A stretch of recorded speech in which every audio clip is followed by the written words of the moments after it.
Bonjour à tous, c'est Gloria de Polyglotria. Alors, la grande question, c'est pourquoi la plupart des langues du monde écrivent avec les mêmes lettres de l'alphabet, et en l'occurrence, l'alphabet latin. Donc, je vous avais fait une vidéo sur l'origine des alphabets, donc si vous vous souvenez de l'arbre un petit peu à lettres, on commence par une tête de bœuf, on augmente jusqu'à obtenir la lettre A.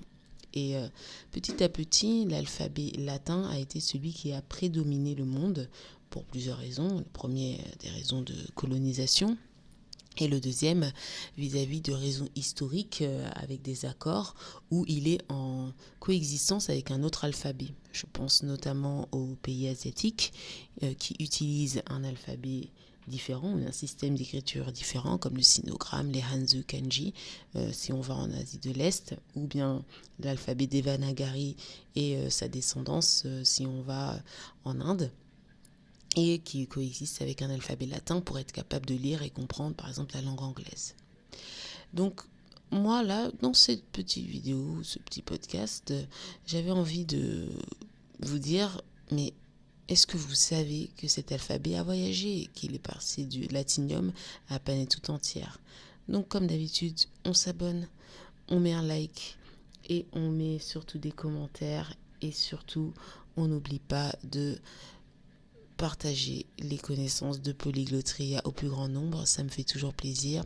Et c'est parti pour le générique.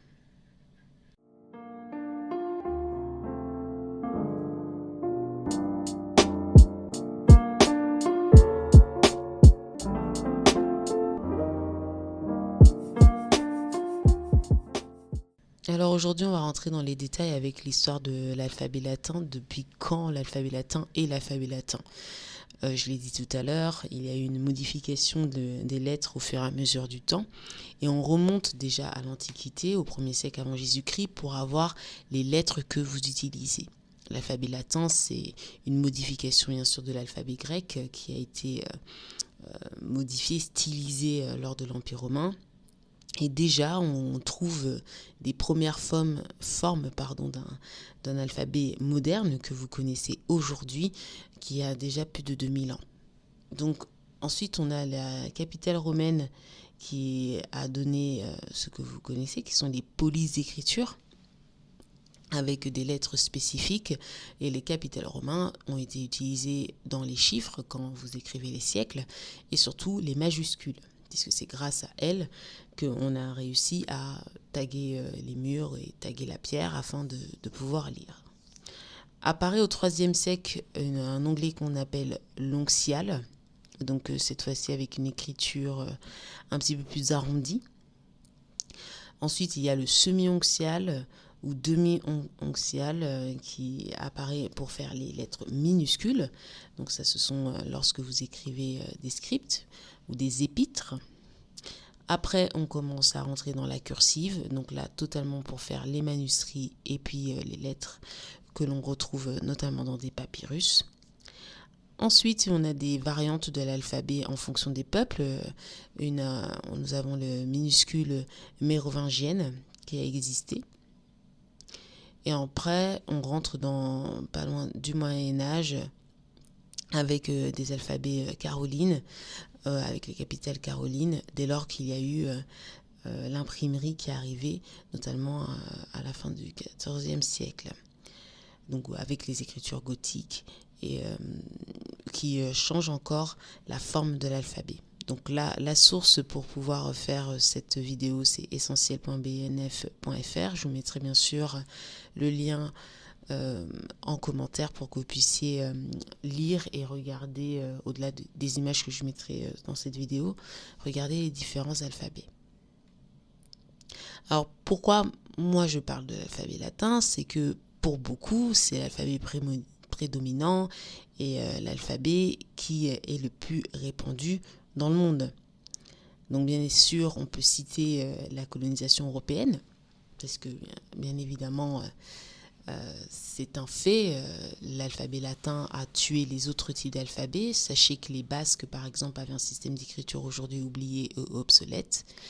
Il y a la célèbre histoire de l'alphabet des Celtiques, l'alphabet Ogham, que je vous mettrai, ou Ogham, ça dépend comment on prononce, que je vous mettrai, qui était un alphabet uniquement dédié aux celtiques et qui a totalement été absorbé maintenant par le latin. Si vous allez en Irlande, le gaélique s'écrit en alphabet latin, il ne s'écrit pas en alphabet Ogham. L'alphabet, bien sûr, runique des germaniques, qui est encore utilisé aujourd'hui lorsque l'on veut faire les alphabets vikings, totalement tombés en désuétude par l'alphabet latin, et etc. Je pourrais en citer beaucoup. Ensuite vient la colonisation mondiale, où là vous avez l'alphabet latin qui a été pris pour le turc.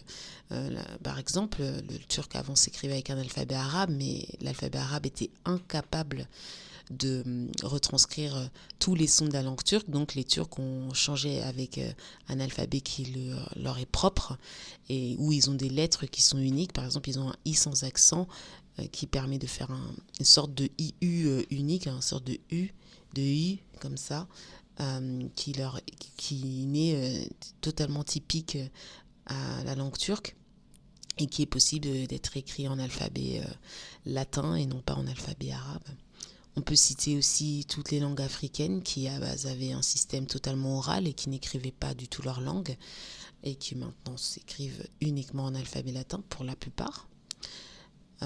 Et enfin, on peut citer aussi le vietnamien, qui avant avait un système d'écriture avec l'alphabet des sinogrammes, pardon, pas l'alphabet, mais avec des sinogrammes, et qui ensuite a décidé d'adopter un alphabet latin pour écrire.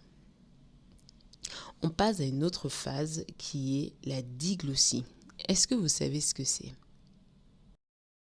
C'est une situation de bilinguisme d'un individu ou d'une communauté qui peut parler deux langues simultanément dans un contexte.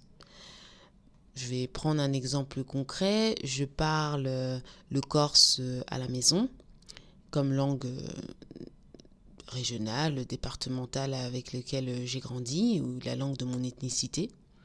Et je parle le français, qui est ma langue véhiculaire, dehors. Mais ça, c'est à l'oral, mais ça fonctionne aussi pour les alphabets. Je vous ai dit qu'il y avait des peuples qui étaient capables d'écrire avec deux systèmes alphabétiques différents.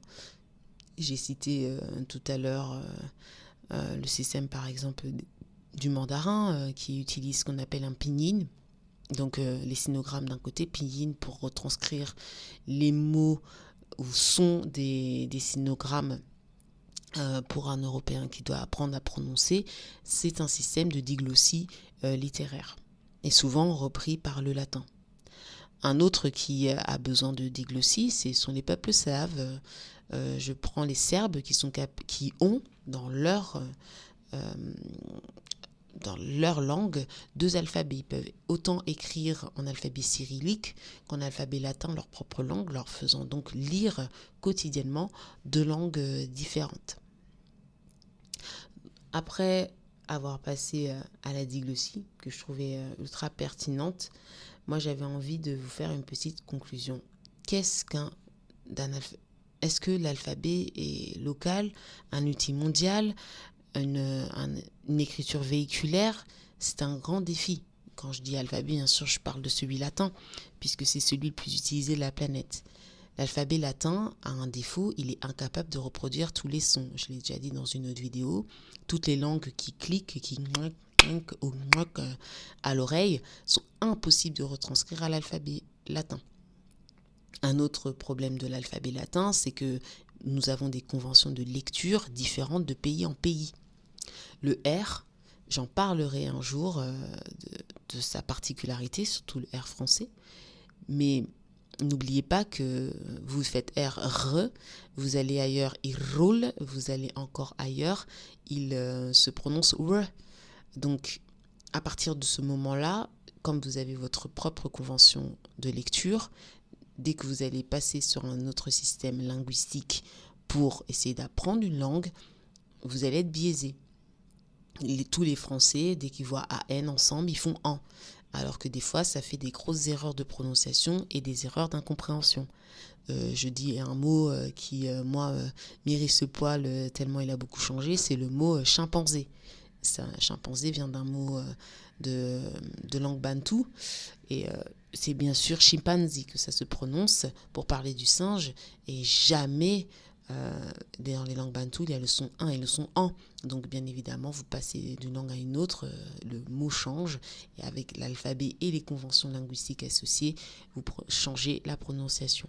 Et bien sûr, changement de prononciation, augmentation de quiproquo, trahison linguistique de la racine, etc.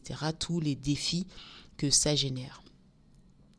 Donc, vous, est-ce qu'il y a un alphabet latin que vous utilisez plus qu'un autre pour une langue ou pour une autre? Lesquels sont vos préférés? Par exemple, est-ce que vous préférez l'anglais, l'espagnol, l'italien ou une autre? N'hésitez pas à mettre vos langues en commentaire pour que je puisse voir comment vous utilisez l'alphabet et pour lire quelle langue. Et comme d'habitude, je vous dis à très bientôt pour un prochain contenu podcast. N'oubliez pas de vous abonner et de mettre des petits commentaires et des pouces. Ça me fait très très plaisir de vous lire. Et à très très bientôt pour un prochain contenu podcast. Ciao, ciao.